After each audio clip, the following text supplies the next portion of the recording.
ఇంకొకటి అపోస్తుల కార్యము 7వ అధ్యాయము 8వ వచనం.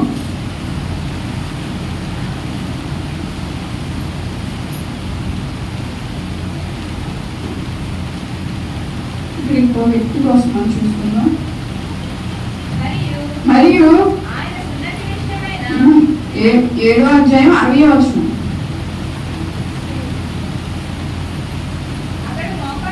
అతడు మోకాలుని ప్రభువా వారి మీద ఈ పాపము మోపకమని గొప్ప శబ్దముతో పలికెను. ఈ మాట పలికి నిద్రించెను. సౌలు అతని చావుకు సమ్మతించెను. హల్లెలూయా.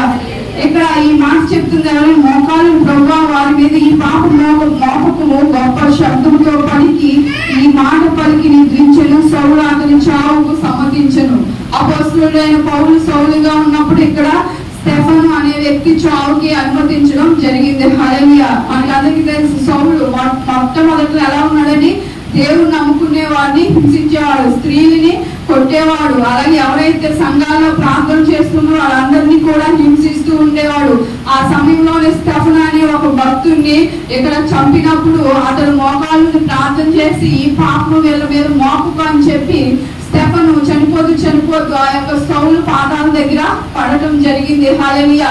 ఎప్పుడైతే సౌలు పాదాల దగ్గర పడ్డాడో సౌలుకి అప్పటి నుంచి కూడా తన హృదయంలో ఒక మెదులుతూ ఉంటుంది, ఇంత చేసిన ఇతను ఎలా పాపాన్ని క్షమించగలిగాడని చెప్పి. తర్వాత దేవుడు ఈ యొక్క సౌలు ప్రయాణంలోనే దమస్కు దగ్గర సౌలుని దేవుడు దర్శించడం జరిగింది. సౌలుని ఎప్పుడైతే దర్శించాడో అతన్ని పౌలుగా దేవుడు మార్చి బర్నబాని అతనికి సపోర్ట్ గా పెట్టి అతనికి దేవుని పరిచర్యలో సహకారం చేయడానికి జరిగింది. ఒకసారి చూడండి అపోస్తల కార్యము 14వ అధ్యాయం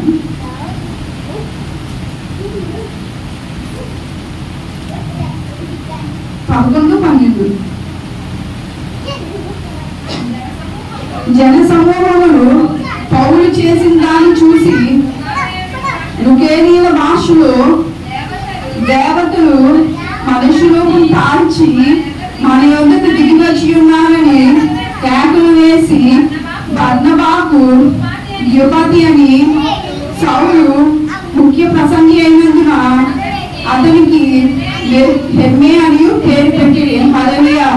అలాగే ఇక్కడ చూడండి సౌలు పౌలుగా మార్చబడిన తర్వాత ఏం జరిగిందంటే ఇక్కడ ఈ సౌలు ఇక్కడ పౌలును అతనితో పాటు బర్నబా ఇద్దరు కూడా ఇకోనియా అనే ప్రాంతానికి దేవుని యొక్క సువార్తను అందించడానికి వచ్చారు. ఇకోనియా ప్రాంతంలో అక్కడ చాలా మంది ఇతనికి వ్యతిరేకంగా ఉన్నందువల్ల వీళ్ళు ఏం చేశారంటే అక్కడ రాళ్ళు తవ్వడం వల్ల మళ్ళీ వీళ్ళు లొస్త్రా దెర్బేకు అక్కడ ఆ ప్రాంతానికి పారిపోయి అక్కడ సువార్త చేయడం ప్రారంభించాడు. అక్కడ సువార్త చేస్తూ ఉన్నప్పుడు లొస్త్రాలో బలహీనము గల పాదము గల ఒక మనుషుడు అక్కడ ఉన్నాడు. అక్కడ ఉన్నప్పుడు ఆ యొక్క పౌలు అతన్ని తేరి చూసినప్పుడు ఆ యొక్క బలహీన పాదము గలవాడు చాలా దేవుని పట్ల విశ్వాసంగా ఉన్నాడని చెప్పి అతడు స్వస్థపరచాలని ఆశపడుతున్నాడని చెప్పి గ్రహించి అతన్ని స్వస్థపరచడం జరుగుతుంది. ఎప్పుడైతే ఇలా జరిగాడో ఆ లుస్త్రా యొక్క దెబ్బే ఆ ప్రాంతం ఇద్దరు కూడా చాలా అన్యులు అన్నమాట, విగ్రహారాధికులు. ఒక గ్రీకు దేవతను వారు అక్కడ పూజిస్తూ ఉండేవారు. వెంటనే వాళ్ళు ఏం చేస్తారంటే వీళ్ళు ఈ యొక్క బర్నబాకి ద్యుపతి అని చెప్పి పేరు పెట్టారు. అంటే బృహస్పతి అంటే గ్రీకు దేవతకు వాళ్ళు పెట్టుకున్న పేరు. అలాగే ఇక్కడ హెర్మే అని పౌలుకి ఇక్కడ పేరు పెట్టడం జరిగింది. హెర్మే అంటే ఇంగ్లీష్ మెర్క్యూరీ అంటే ఒక గ్రహాన్ని వాళ్ళు దేవతగా పూజిస్తారు. ఇద్దరు దేవతల పేర్లు వీళ్ళకి పౌలుకి బర్నబాకి వాళ్ళు చేసిన ఆ యొక్క స్వస్థతను బట్టి వాళ్ళిద్దరికి పేర్లు పెట్టడం జరిగింది. ఎప్పుడైతే ఇలా పేర్లు పెట్టారో వీళ్ళు ఏం చేస్తున్నారంటే దేవతకి చేసిన ఈ బలు ఇవన్నీ కూడా వీళ్ళిద్దరికి చేయాలని బలవంతంగా వాళ్ళకి పూజలు చేయాలి, వాళ్ళని దేవుళ్ళ మేము భావిస్తున్నామని చెప్పి గందరగోళం చేస్తూ ఉన్నప్పుడు పౌలు చూడండి 15వ అధ్యాయంలో 15వ వచనంలో పౌలు చెప్తాడు, అయ్యారా మీరు ఎందుకు ఇలాగ చేయించున్నారు? మేము కూడా మీ స్వభావం వంటి స్వభావం గలవారని. మీరు ఈ వ్యర్థమైన వాటిని విడిచిపెట్టి ఆకాశమును భూమిని సముద్రమును వాటిలో ఉండు సమస్తమును సృజించిన జీవం గల సువార్త ప్రకటించున్నాను. హల్లెలూయా. అక్కడ ఆ ప్రాంతంలో పౌలుని బర్నబాని స్వయంగా వాళ్ళు ఏం చేస్తున్నారు, దేవుడిలాగా భావించి వాళ్ళు పరిచర్య చేయాలని చెప్పి ఆ ప్రజలందరూ చూస్తున్నారు. కానీ పౌలు దానికి ఒప్పుకోలేదు. ఎందుకంటే అతని మొదటి స్థితిలో ఉన్నప్పుడు అతను ఏం చేశాడంటే దేవుని హింసించేవాడు, దేవుని నమ్మిన బిడ్డలు హింసించేవాడు, దేవుణ్ణి అతను దూషించేవాడు. కానీ ఇప్పుడు ఏమంటున్నాడు ఆయన, అక్కడ చూడండి, వీళ్ళిద్దరిని కూడా దేవతలా పూజించాలనుకున్నాను జన్మందరికి కూడా, అయినారా మీరు ఎందుకు ఎలా చేయించున్నారు, మేము కూడా మీ వంటి స్వభావం వంటి వారమే, మీరు ఈ వ్యర్థమైన దాన్ని విడిచిపెట్టి ఆకాశమును భూమిని సముద్రమును వాటిలో ఉన్న సమస్తమును సృజించిన జీవము గల దేవుని వైపు తిరగాలని మీకు సువార్త ప్రకటించున్నాము. హల్లెలూయా. హల్లెలూయా. ఇక్కడ చూడండి, దేవుని కోసం ఎవరైతే దేవుని దూషించాలో అటువంటి పౌలు ఏం చెప్తున్నాడు, ఆకాశమును భూమిని సముద్రాన్ని భూమిలో ఉన్న సమస్తాన్ని సృజించిన జీవము గల దేవుని వైపు మీరు తిరగాలని మాత్రమే నేను ఈ యొక్క సువార్త నేను చెప్తున్నాను తప్ప నన్ను నేను గణపరచాలని కాదు. హల్లెలూయా.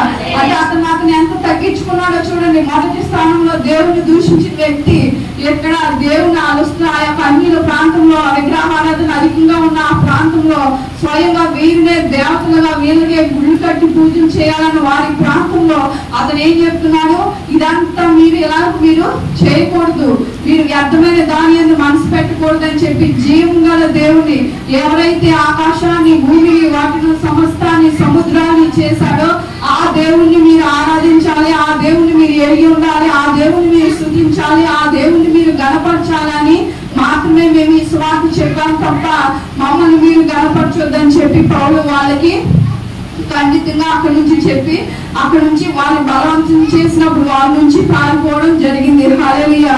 ఈ రోజుల్లో చాలా మంది దైవజనులు, చాలా మంది ఒక క్రైస్తవంలో కూడా చాలా మంది వస్తున్నారు, కానీ వాళ్ళు దేవుని కనపరచడం మానేశారు. ఈ యొక్క దేవుని కనపరచకుండా వారిని కనపరచుకోవడం మొదలు పెట్టారు.